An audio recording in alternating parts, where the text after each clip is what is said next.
Olá, tudo bem? Bem-vindo ao Saúde em Pauta.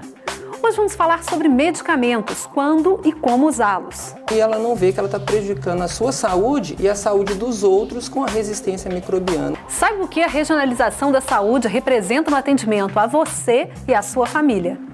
Para atender mais pessoas sem gerar desperdício. Ainda, por que discussões médicas foram parar nos tribunais? É muito mais fácil, às vezes, chegar lá na justiça e pedir do que ir para uma fila. E você vai ver uma nova forma de cuidar dos pacientes usando um velho conhecido, um carimbo. Fique com a gente.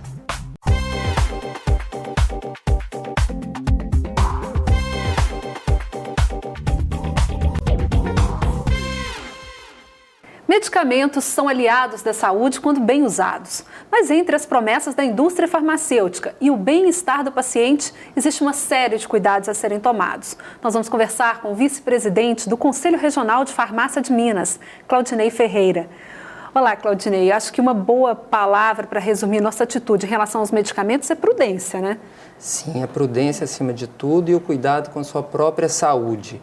Nós temos hoje as pessoas utilizando medicamentos de forma desorientada, sem o devido cuidado, muitas vezes colocando a sua saúde em risco, né, sem se preocupar até com a saúde dos outros. Muitas das vezes a gente está até passando medicamento para outras pessoas, sendo que nós mesmos não temos orientação. Então a prudência acima de tudo no que se diz ao medicamento. Pois é, ter aquela farmacinha em casa, né, ao contrário do que muita gente pensa, não é um hábito saudável e pode levar a consequências sérias.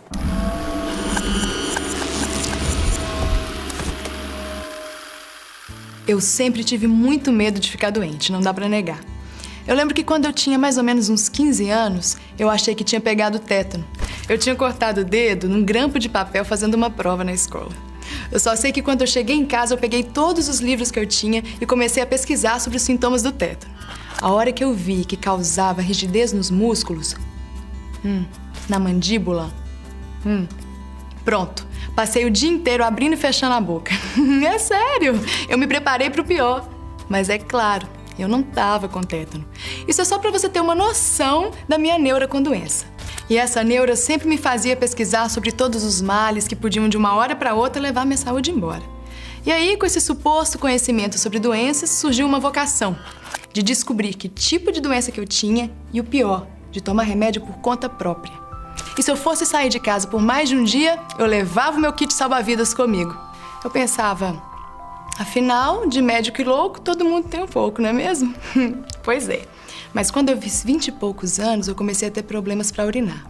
Fiz o exame de urina e o resultado foi cistite. Como se eu já não soubesse. Infecção urinária, claro. O tratamento que o meu médico recomendou foi com antibióticos. Eu tomei uns comprimidos aí por uma semana e os sintomas passaram. O problema foi que depois de uns 2 meses, eu comecei a sentir tudo de novo.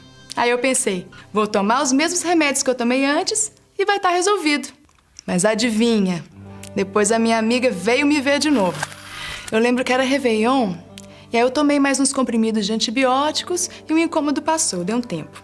Mas quando chegou o carnaval, parece que tinham marcado um desfile de escola de samba dentro da minha barriga, é sério. E quem entrou na avenida primeiro foi a febre e a dor no corpo. E depois eu comecei a sentir que a bateria tinha feito um recuo e parado bem em cima dos meus rins.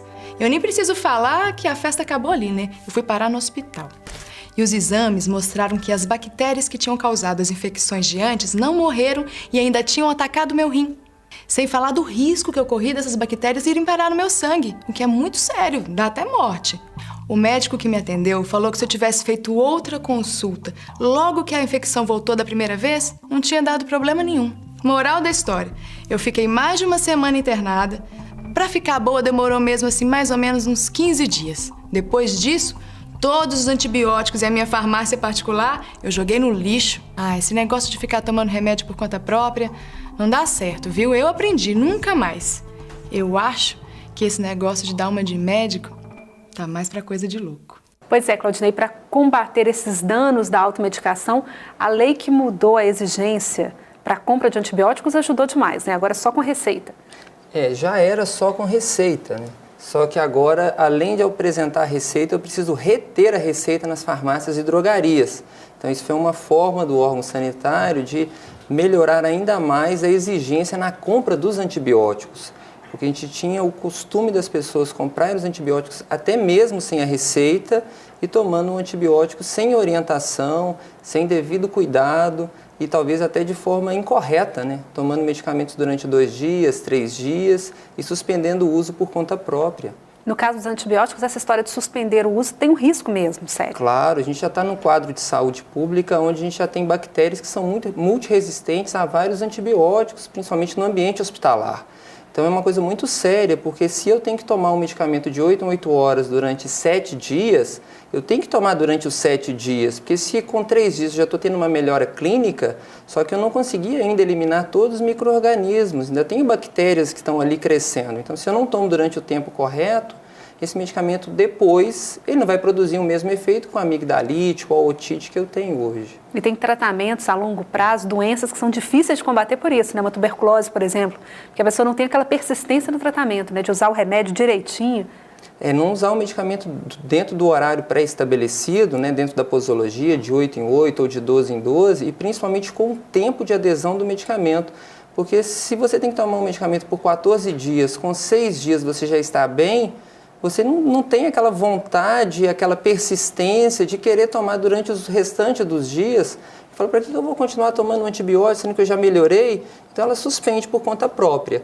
E ela não vê que ela está prejudicando a sua saúde e a saúde dos outros com a resistência microbiana pela falta do uso correto do medicamento. Ô Clotilde, e outro risco daquela farmacinha que a gente tem em casa ainda é o medicamento vencido, né? A gente fala para a pessoa assim, eu tenho um medicamento lá em casa que eu usei há muito tempo e deu certo, vai dar certo para você.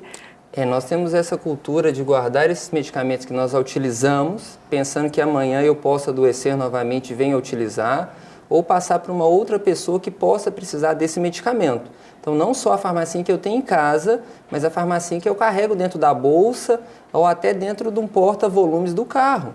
Então, a gente já fica pensando de adoecer ou de alguém precisar da nossa ajuda no que diz ao medicamento. E pode acontecer desse medicamento já ter expirado o seu prazo de validade. Então, eu vou guardando medicamento.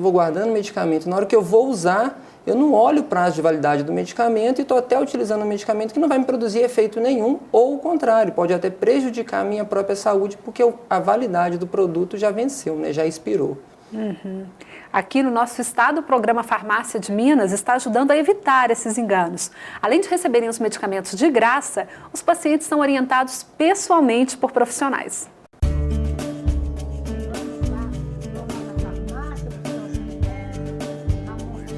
Um casal que esbanja alegria e vitalidade. Seu Celso, 82 anos, Dona Glória, 76. A vida tranquila que levam em Confins, na região metropolitana de Belo Horizonte, sempre foi o sonho do aposentado. A minha mãe morava aqui, era terreno dela. Ela falou, você vai ficar com esse pedaço de terreno para você. Na hora que ela falou, no dia seguinte já comecei a plantar, sabe? Mas, apesar do sossego, a idade trouxe alguns problemas de saúde. Seu Celso tem pressão alta e toma 2 remédios por dia. Dona Glória, além de hipertensão, tem diabetes e precisa tomar 4 comprimidos diariamente. O salário da aposentadoria é curto e só com a despesa dos remédios, metade do orçamento ficaria comprometida. Por isso, eles se cadastraram no Farmácia de Minas. Uma vez por mês, os 2 vêm a esta unidade do programa buscar os medicamentos que precisam. Quem recebe o casal é o farmacêutico que fica de plantão. Além de fornecer gratuitamente os remédios, ele orienta cada um. E você está tendo alguma dificuldade em relação à posologia dos medicamentos, horários certinho de tomar? Tudo certinho. Para seu Celso e Dona Glória, era a ajuda que eles precisavam para cuidar da saúde sem apertar o orçamento. Quem ganha pouco, então, minha filha, está satisfeitíssimo, né? No salário dá para sobrar um pouco mais, né? E a gente, com esse dinheirinho, dá para a gente dar até um passeiozinho de vez em quando, né? A Rede Farmácia de Minas foi criada em 2008 para garantir o abastecimento regular de medicamentos nos municípios mineiros com até 10 mil habitantes. Hoje o programa foi ampliado e são beneficiadas as cidades com até 30 mil habitantes. Ao todo, já são 555 municípios do estado contemplados com a distribuição gratuita de 163 medicamentos de atenção básica do SUS. Os remédios são armazenados em sala climatizada e com rígido controle dos prazos de validade. São medicamentos para as doenças que mais acometem a população, como, por exemplo, pressão alta, diabetes e infecções causadas por bactérias. Há ainda analgésicos e anti-inflamatórios. Para ter direito aos remédios, basta o paciente apresentar a receita emitida em qualquer unidade do SUS. O objetivo é que em 2013 nós implantemos mais 150 farmácias e até 2014 possamos chegar em pelo menos 800 municípios do estado. Com a saúde em dia, sobra mais tempo para seu Celso e Dona Glória aproveitarem a vida. Os dois cuidam sozinhos da chácara e passam o tempo todo assim, juntinhos. E eles ainda querem viver muito para curtir esse amor. Deus me deu de maior graça foi esse homem aqui, ó. Maravilhoso. Esse homem aqui é um santo que Deus me deu.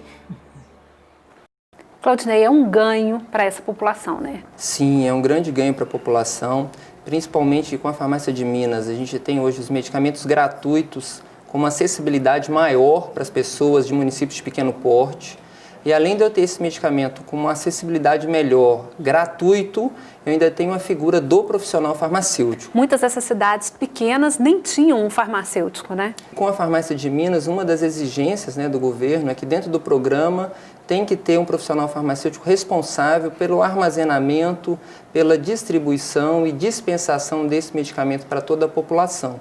Então, assim, é um ganho, porque eu tenho acesso, é gratuito, eu tenho um farmacêutico que, além de orientar a pessoa na hora que ela utiliza o medicamento, ele ainda vai controlar a questão do armazenamento do medicamento, o conforto desse paciente dentro daquele estabelecimento, onde ele tem um local para se sentar, um profissional para orientar ele sobre o uso do medicamento, como guardar o medicamento em casa, os riscos com o medicamento com a criança, com o idoso. Então, foi um grande ganho esse programa Rede Farmácia de Minas do governo para a população do estado de Minas Gerais, que hoje é referência para todo o Brasil e até para alguns outros países do mundo.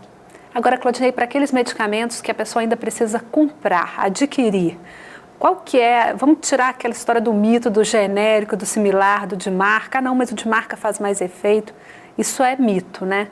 É bom deixar claro que a gente tem algumas categorias de medicamentos hoje no mercado. A primeira delas, onde a gente tem o maior risco ainda, são os medicamentos que são isentos de prescrição. Aqueles que não têm tarja nenhuma na embalagem, onde a pessoa ela pode ir em qualquer estabelecimento farmacêutico e comprar esse medicamento e levar para casa. Porque esse as pessoas compram, consomem e acham que não precisa de receita, ela não vai ter risco para a saúde dela. E aí enquadra os analgésicos, antigripais, e todo medicamento ele pode produzir efeito adverso. Numa segunda categoria, nós temos aqueles medicamentos que precisam da prescrição. Então, nós temos os genéricos, os similares e os medicamentos de referência. É bom deixar claro que os medicamentos genéricos, eles passaram pelos mesmos testes de qualidade dos medicamentos de referência. Então, eles têm a mesma eficácia terapêutica, a mesma segurança e, muitas das vezes, com preço muito mais acessível do que aquele medicamento inovador, que é o medicamento de referência. Claudinei, muito obrigada pela sua participação no nosso programa. Eu agradeço pelo convite, muito obrigado a vocês também. E no próximo bloco, o direito à saúde discutido nos tribunais. E uma boa ideia para acolher bem os pacientes nas unidades de atenção básica. Nós já voltamos. Se você é um profissional de laboratório clínico, fique atento a essa dica. A Universidade Federal de Minas está oferecendo curso de aperfeiçoamento em análises clínicas. Podem participar farmacêuticos, biomédicos, médicos patologistas e biólogos. Inscrições até 21 de janeiro. O curso tem duração de 1 ano. Informações pelo site www.cursosieventos.ufmg.br/CAI.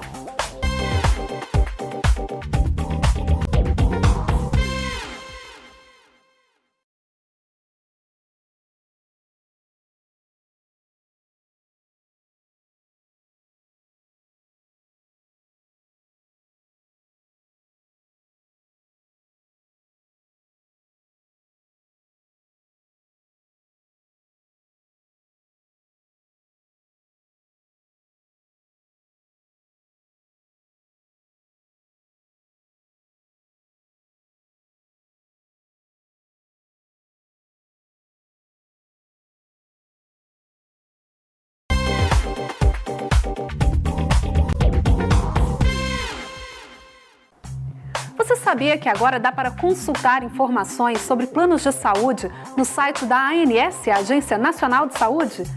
O endereço é www.ans.gov.br. Os usuários da chamada Saúde Suplementar podem escolher melhor seu prestador de serviço clicando no link Espaço da Qualidade.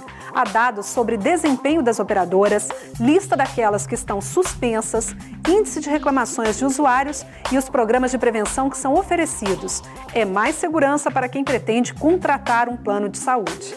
Lidar com idosos exige cuidados especiais que você pode aprender através de uma cartilha virtual. No site www.portalsaude.saude.gov.br tem tudo o que você precisa saber para se tornar um cuidador.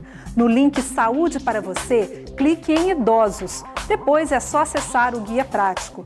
Nele você encontra várias dicas para melhorar a qualidade de vida das pessoas da terceira idade. No programa passado, você viu que saúde para todos é uma realidade recente no nosso país. Antes, só quem contribuía tinha direito ao atendimento médico. Hoje nós vamos conhecer a estrutura da saúde em Minas. Para diminuir os gastos dos municípios, a rede pública foi regionalizada. Manter uma estrutura completa de saúde em cada município seria muito caro para os cofres públicos. Em alguns casos, a demanda não justificaria esse gasto. Por isso, o estado de Minas Gerais foi dividido em 13 macro-regiões sanitárias, com 18 cidades polo e 75 micro-regiões sanitárias. Essa divisão é o que a gente chama de regionalização da rede pública de saúde. A ideia é que todos os moradores de Minas encontrem serviços de atenção primária em seu município, de atenção secundária dentro da micro-região a que pertence, tendo que recorrer aos polos macro-regionais só para procedimentos de alta complexidade. E para que isso? Para atender mais pessoas sem gerar desperdício. Investimentos e despesas em saúde pública são cobertos com recursos do SUS. O financiamento do SUS está previsto na Constituição Federal e na Lei Orgânica da Saúde, que reúne as leis federais 8.080 e 8.142 de 1990. O artigo 195 da Constituição afirma que a Seguridade Social será financiada por toda a sociedade, de forma direta e indireta, nos termos da lei, mediante recursos provenientes dos orçamentos da União, dos Estados, do Distrito Federal e dos municípios.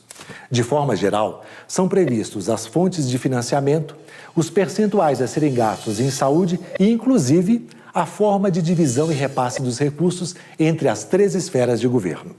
E de onde vêm os recursos para o SUS? Para manter toda essa estrutura funcionando é preciso organização e planejamento.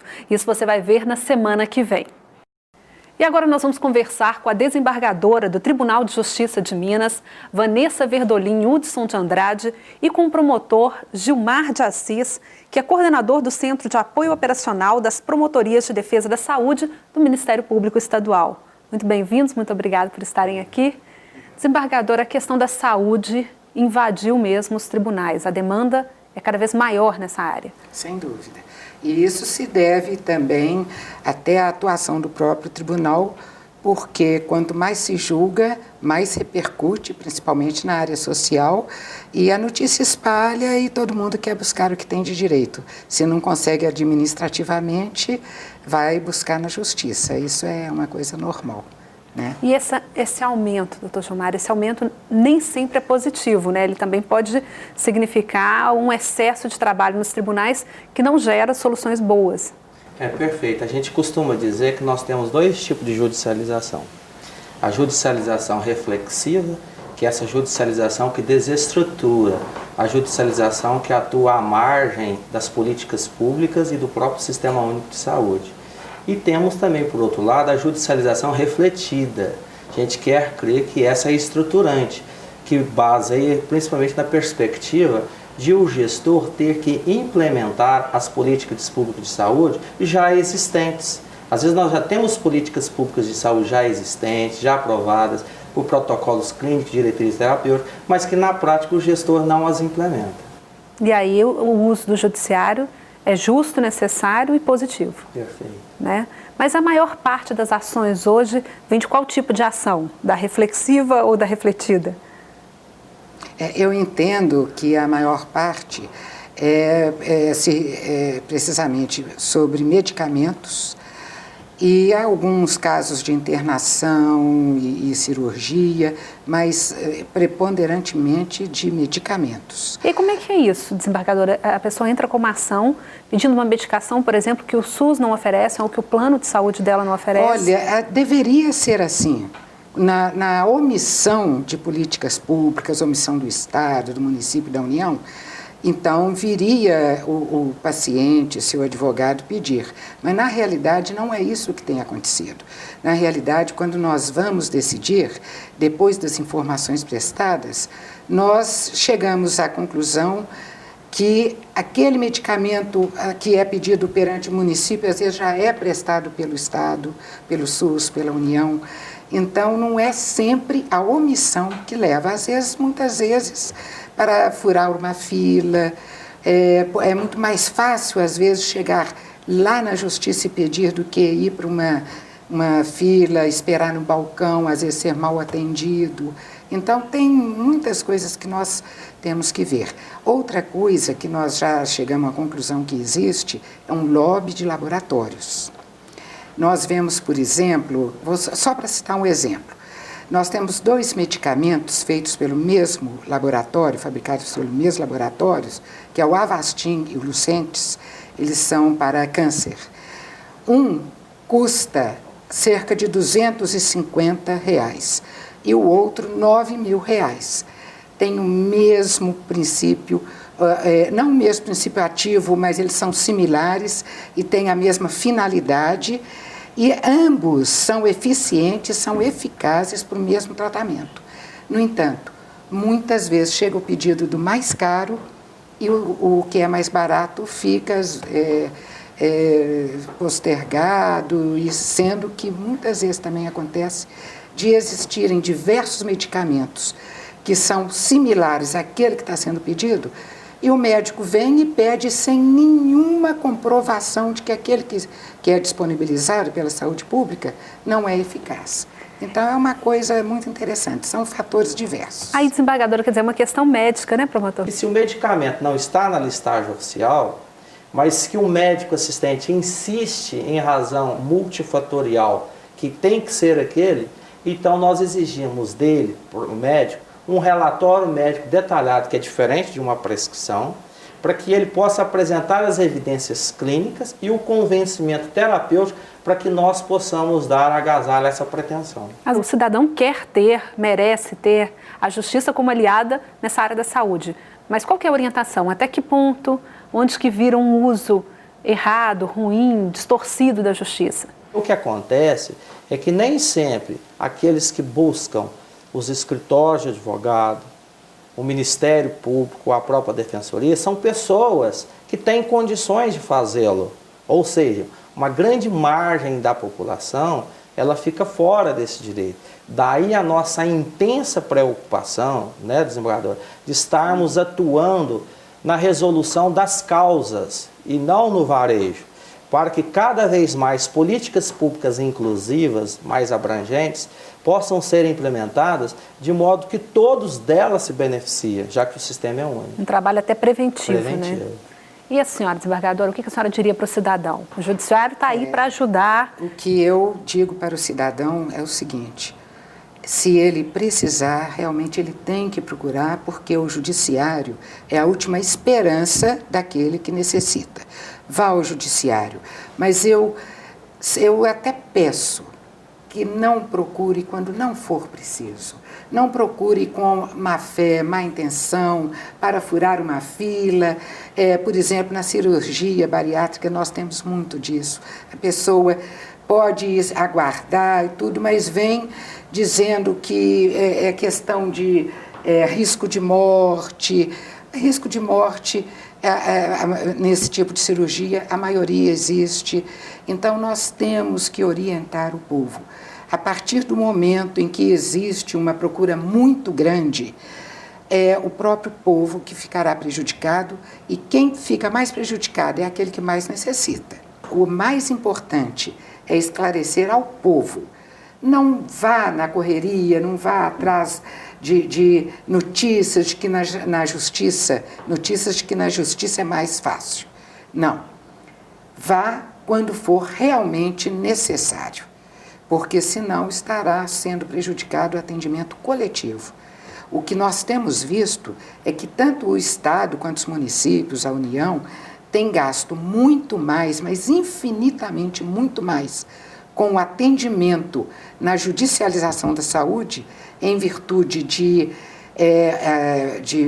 votos, de decisões, sentenças, acórdãos obrigando a atender, essas liminares principalmente, eles têm gasto muito mais com isso do que com o atendimento coletivo. Então, o próprio povo é que fica prejudicado. Doutora Vanessa, muito obrigada pela entrevista. Doutor Eu Gilmar, que agradeço. Muito obrigada. Obrigado. E para terminar o nosso programa, agora você fica com o exemplo da cidade de Pimenta, no centro-oeste do estado. Lá, um carimbo mudou o atendimento nas unidades básicas de saúde. Agora a equipe pode conhecer melhor cada paciente.